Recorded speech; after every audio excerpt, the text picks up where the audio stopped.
Son las 4 de la tarde, 45 minutos. A esta hora me acompaña aquí en el set de Noticias Caracol en vivo Juan Pablo Contreras. Juan Pablo, bienvenido. Buenas Alejandra, tardes. ¿cómo vas? Muy bien, muy bien.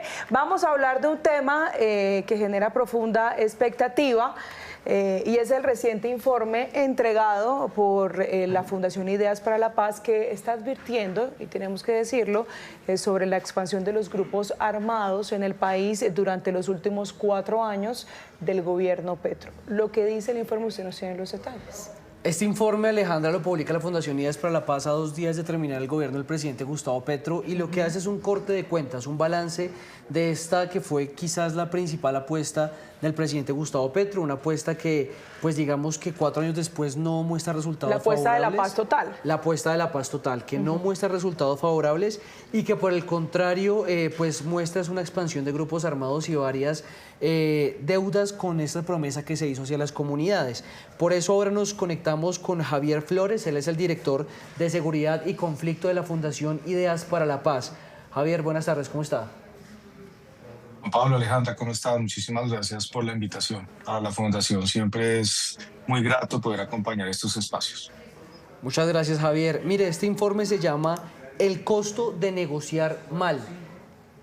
¿Qué le faltó al gobierno? ¿Qué pasó con esta política de paz total y con estos 9 tableros de conversación que se abrieron con los grupos armados y con bandas criminales en el país? ¿Y qué se negoció mal? ¿Y qué se negoció mal? Pues yo creo que desafortunadamente la intención del gobierno del presidente Gustavo Petro de hacer una paz maximalista no salió como ellos esperaban. Y no salió como ellos esperaban porque no utilizaron primero las experiencias del pasado, que eran, digamos, bastantes. Este país ha tenido una experiencia muy profunda y reconocida a nivel internacional sobre experiencias de negociación con distintos grupos, incluso con carteles de la droga. Y yo creo que esa experiencia, muchas de ellas exitosas, otras no tanto, pues no fueron tenidas en cuenta por el gobierno y les faltó, como se dijo desde el día uno, Juan Pablo y Alejandra, les faltó método. Y el método es indispensable para poder llevar a cabo una negociación exitosa. Y por eso denominamos nuestro informe así: el costo de negociar mal es el costo que paga todo el país, porque terminamos con unos grupos pues fortalecidos en expansión territorial, con diversificación de sus economías ilícitas, fragmentados y obviamente con una mayor capacidad de gobernanza criminal y mayores disputas territoriales entre actores armados no estatales. Es decir, un panorama bastante complejo que recibe el nuevo presidente el 7 de agosto. Mire, ya vamos a ahondar sobre ese panorama complejo y las cifras, que ya tenemos un avance allí en nuestro banner. Decimos el incremento en un 90% de hecho de estos grupos armados en estos últimos 4 años. Pero es que yo quisiera que desmenuzáramos un poco la idea, si me permite el término para los usuarios, y es cuando usted dice les faltó método, ¿es qué? ¿Qué ejemplo nos puede dar para entenderlo mejor? Primero, no hubo un liderazgo claro de nadie en el gobierno para administrar tantas mesas al mismo tiempo. Solamente les doy un ejemplo, Juan Pablo y Alejandra. En el proceso de paz con las FARC, por ejemplo, había un comisionado con un grupo de personas dedicadas exclusivamente a esa negociación de entre 100 y 200 personas. Estas mesas, que eran muchas más, porque era una paz maximalista, negociando con muchos grupos armados y con otro tipo de bandas, de estructuras armadas de alto impacto que denominaron en la ley de paz total, tenían unos grupos muy pequeños, desarticulados entre ellos. No había una sola lógica de negociación, sino que parecían 9 mesas independientes o incluso más, porque en algún momento llegamos a tener hasta 13 intentos de mesas de negociación con distintos grupos armados organizados y otro tipo de delincuencia organizada, incluso a nivel urbano. Todo eso llevó a un desorden absoluto, no había metodología clara, no se hablaban entre ellos, había desconfianza con el sector defensa, que era indispensable para poder entender cómo funcionaban los grupos que estaban negociando. Si nosotros no entendemos a nuestra contraparte, difícilmente podremos disponer de una metodología y un método sensato para negociar con ellos. Adicional a eso, de alguna manera esa paz maximalista los llevó a tomar decisiones equivocadas, unilaterales. Acordémonos de los primeros ceses al fuego que fueron decretados al inicio del gobierno, me acuerdo muy bien, a finales de diciembre del 2022, que no habían ni siquiera sido concertados con los grupos armados organizados. Ese tipo de decisiones inadecuadas pues llevaron a, sin lugar a dudas, a un defecto que fue difícil de manejar y difícil de corregir con el paso de los días. Y por último, no había marcos jurídicos claros. Siempre había dudas sobre cómo se iban a lograr desmovilizar y llevar o someter a estos grupos. Por ejemplo, nunca tuvimos una ley de sometimiento durante estos 4 años, a pesar de varios de los intentos del gobierno de Gustavo Petro. Todo eso, desaciertos. Yo no quiero decir que no hubo voluntad por parte del gobierno, pero yo creo que les faltó método y esto se debe tratar con toda la seriedad del caso porque estamos hablando de la seguridad de todos los colombianos y sobre todo de las zonas más complejas del país. En algunas de ellas hubo descensos en algunos digamos, indicadores de seguridad, pero esos fueron temas bastante pequeños, si se quiere, muy focalizados, pero el balance general es un balance pues, muy preocupante en materia de seguridad. Y lo peor para la Fundación Unidas para la Paz, que llevamos 25 años analizando esto, es que es un golpe durísimo para la negociación como instrumento legítimo del Estado para poder abordar estas problemáticas, incluso para abordar el sometimiento, porque el sometimiento colectivo necesita también de una negociación bien llevada con participación de la Fiscalía General de la Nación, pero necesitamos que el instrumento de la negociación no se agote por un ejercicio que desafortunadamente no salió bien. Javier, es que mire, usted habla de estos ceses al fuego prematuros y también veíamos en el informe como cierta falta de una responsabilidad crítica por parte del gobierno de evaluar sus resultados, de poner de pronto sanciones más duras a los grupos armados que mientras se expandían y mientras seguían causando hostilidades a las comunidades, pues el gobierno seguía dando tregua, seguía expandiendo el cese al fuego, seguía, digamos que dando un mensaje de que la violencia en Colombia era permisible y pues que no tenían que seguir a cabo, se tenían que seguir con esas negociaciones sin importar qué. ¿Cuál fue ese Sí, sin mensaje lugar a del dudas. gobierno? Incluso miren el mensaje que acaba de dar el presidente Petro hace contados minutos y es decir, digamos, quitarles el estatus de negociadores a las personas que representaban al Estado Mayor de Bloques y Frentes, que es comandado simbólica y narrativamente por alias Calarcá, faltando 2 días para la finalización del gobierno, cuando es evidente desde hace meses que esa voluntad no existe. Y así fue durante casi todos los 4 años. Fue una senda de decisiones equivocadas o muy alargadas en el tiempo que llevaron desafortunadamente a unas condiciones que favorecieron el crecimiento y la expansión de estos grupos, porque sentían que tenían toda la posibilidad y la legitimidad para hacerlo. Y uno de los puntos que también abordamos, Juan Pablo y Alejandra, en el informe es precisamente cómo los acuerdos territoriales de transformación también impactaron de manera negativa la legitimidad de estos grupos en el territorio porque de alguna manera eran intermediarios para que llegara el Estado a esas zonas del país. Y ese tipo de procesos permitieron y ahondaron las gobernanzas criminales que tenemos en algunas zonas de Colombia. Tampoco podemos decir, y el informe es claro en advertirlo, que la paz total, aunque contribuyó de manera clara en el fortalecimiento y expansión de estos grupos, no es la única causa y sin lugar a dudas tenemos otro tipo de problemáticas asociadas a la ausencia de armonía entre distintas políticas públicas del Estado colombiano desde hace unos años, no solamente en este gobierno, que han permitido también y han facilitado la expansión de estos grupos.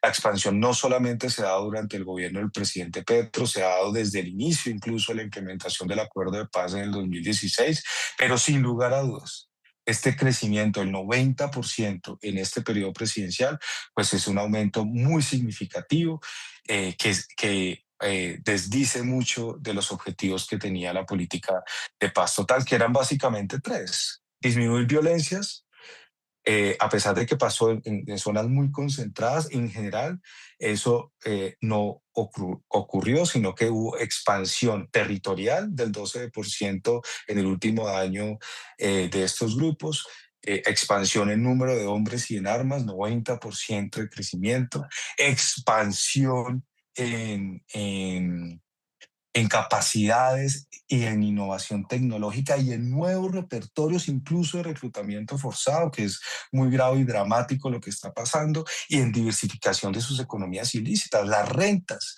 hoy en día de estas organizaciones pueden estar llegando al 6% del Producto Interno Bruto. Eso es una cifra bastante grande que incluso es superior al presupuesto que tiene el sector defensa en nuestro país. Este tipo de datos pues son bastante complejos para lo que le corresponde al nuevo gobierno. El segundo objetivo era transformar los territorios, avanzar en transformaciones territoriales. Y lo que les digo, hubo 55 acuerdos en estas mesas, 23 de ellos que según la Oficina del Alto Comisionado han venido avanzando en los territorios, pero que esa intermediación fue compleja porque profundizó y permitió también las gobernanzas criminales que se han venido consolidando en el país. Y el tercer objetivo era ciudadanía plena para las personas que se iban a desmovilizar, personas que iban a avanzar en procesos de desarme, movilización y reincorporación. Y durante 4 años solamente al final, de manera muy forzada, digamos, se lograron llevar a una zona de ubicación temporal que tiene muchos problemas en este momento jurídicos y de incertidumbre jurídica sobre lo que va a pasar con ellos, a 99 personas de un grupo que tiene más de 2.300 personas entre hombres en armas y redes de apoyo. ¿Qué quiere decir eso? Que ninguno de los tres objetivos marco que tenía la política de paz total logró finalmente consolidarse, sino que por el contrario mostró sus falencias y nos deja en una situación muy compleja y un panorama de seguridad bastante difícil para el próximo gobierno. Javier y Juan Pablo, mire, yo me gusta mucho, si me permiten el paréntesis, me gusta mucho cuando veo a nuestros usuarios en nuestras redes sociales conectados, muy conectados de hecho con los temas que manejamos aquí en nuestra agenda informativa. Y a propósito de esto, estoy leyendo aquí varios comentarios que nos están llegando con relación al tema que estamos desarrollando. Tengo entonces @d.f.m.r, raya el piso 482, haciendo un comentario que va muy inclinado a esto que usted nos dice de ese histórico de la expansión y del crecimiento de los grupos armados ilegales en el país. Dice él, pero es que siempre han crecido los grupos armados, primero. Segundo, tengo otro comentario para, digamos, para generar claridad a los usuarios a través de la experiencia de ustedes y de lo que han encontrado. Y también tengo a @marcosfuentes9659 diciendo lo que les faltó fue plata. Resolvamos estos dos comentarios. Plata es lo que tienen. Como les digo, hoy en día la diversificación de las rentas criminales, hay un ecosistema de economías criminales que es mucho más grande que el narcotráfico. Tenemos, digamos, la explotación de yacimientos mineros, tenemos toda la minería asociada a minerales raros en el suroriente colombiano, tenemos la extracción, que es básicamente una tributación en zonas con gobernanza criminal, el contrabando, los delitos ambientales, que hoy en día pueden pesar hasta el 20% de los recursos que llegan a las economías criminales a nivel mundial. Es decir, tenemos una diversificación de economías criminales que les permite tener recursos suficientes para la adaptabilidad tecnológica, para los nuevos repertorios, para la expansión geográfica, para el crecimiento en número de hombres.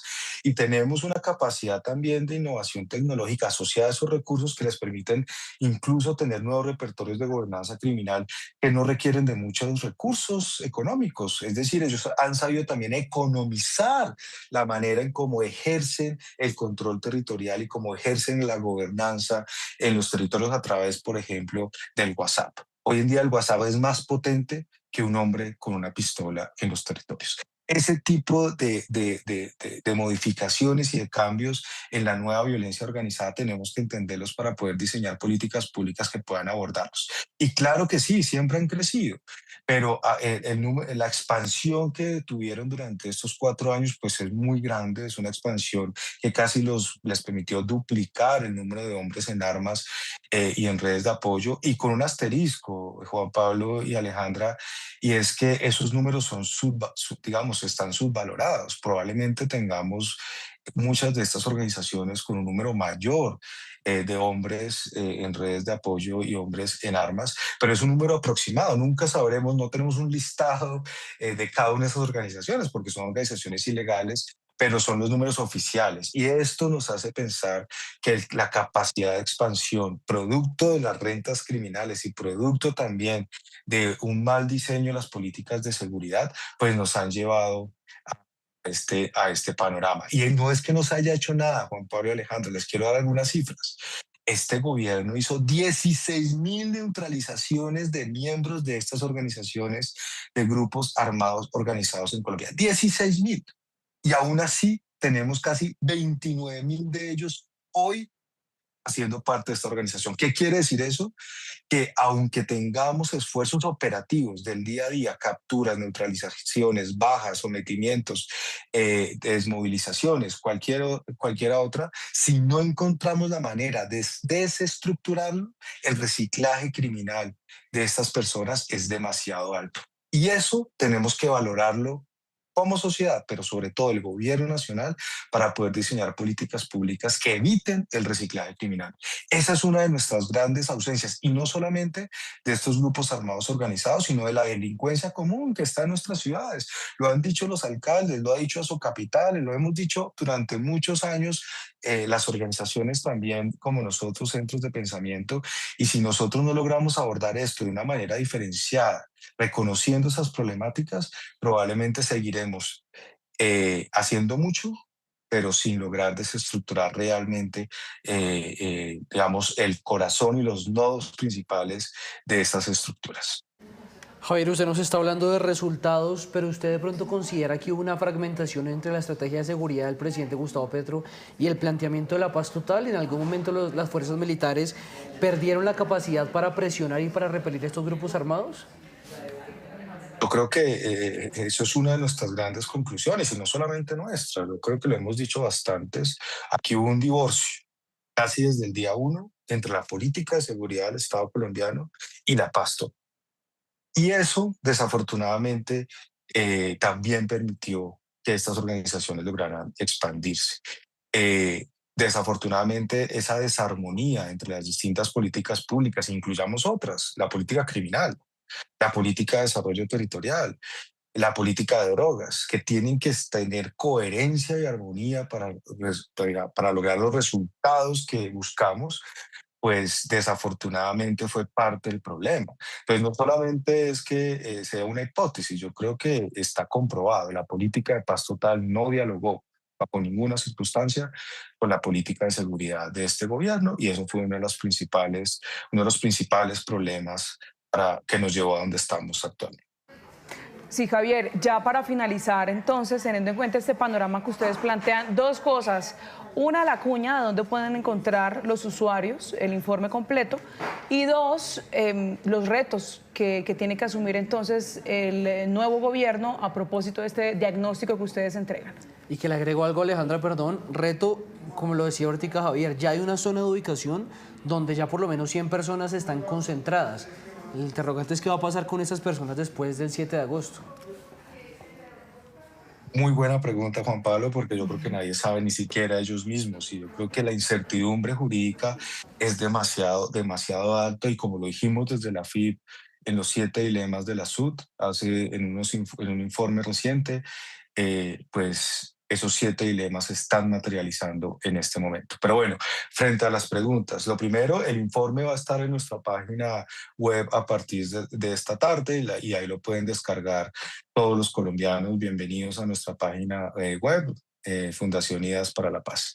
Y lo segundo, pues nosotros hemos diseñado una hoja de ruta que se la hemos presentado al actual gobierno electo del doctor Abelardo de las Priellas. Básicamente, tienen que llegar a proteger la población civil, porque tenemos de 7 zonas que recibió el gobierno del presidente, 7 zonas en disputa entre actores no estatales armados. Es decir, entre estos grupos en los territorios, hoy nos están dejando 14. Y allí se concentra más del 60% del impacto humanitario. La gente allí, en esas zonas, Catatumbo, Cauca, entre otras, la está pasando mal. El año pasado se triplicó el impacto humanitario en nuestro país. Más de 1.600.000 personas tuvieron algún tipo de incidente humanitario que nos deja en una situación pues muy, muy crítica. Entonces, lo primero tienen que llegar a saber qué vamos a hacer con esas 14 zonas en disputa, porque el Estado colombiano tiene muchas herramientas y no lo ha hecho mucho antes para poder abordar estratégicamente esas zonas en donde dos grupos no estatales están compitiendo entre ellos. Lo segundo, tenemos que llegar a contener la expansión de estos grupos. No podemos seguir permitiendo que los grupos crezcan como están creciendo. Mire, nosotros hace 6 meses, en enero de este año, dijimos que estos grupos tenían 27.000 hombres. En 6 meses crecieron en casi 2.000 hombres entre redes de apoyo y hombres en armas. Tienen que contener la expansión criminal de estas organizaciones que hoy en día se comportan como crimen, fundamentalmente como crimen organizado. Estamos en situación de hibridez de la violencia organizada en nuestro país y eso implica que tenemos que priorizar nuevos críticos, economías ilícitas. La UIAF es clave, tienen que llegar a fortalecer la UIAF. No sé, Juan Pablo y Alejandra, si sabían, pero la UIAF, que es la Unidad de Inteligencia y Análisis Financiero del Estado colombiano, tiene 34.000 millones de pesos al año. Eso es una vergüenza cuando es el corazón donde tenemos que golpear y golpear el reclutamiento forzado, entre otras. Por último, tienen que llegar a fortalecer las capacidades, no solamente de las fuerzas militares, sino de la policía y de las instancias de justicia que son indispensables para abordar las nuevas dinámicas de la violencia organizada en Colombia. Pues Javier, muchísimas gracias por permitirnos este diálogo para esclarecer el diagnóstico que entregan. Es Javier Flores, director de Seguridad y Conflicto de la Fundación Ideas para la Paz. Gracias por estos minutos. No, gracias a ustedes y siempre disponibles acá para estos diálogos. Un abrazo.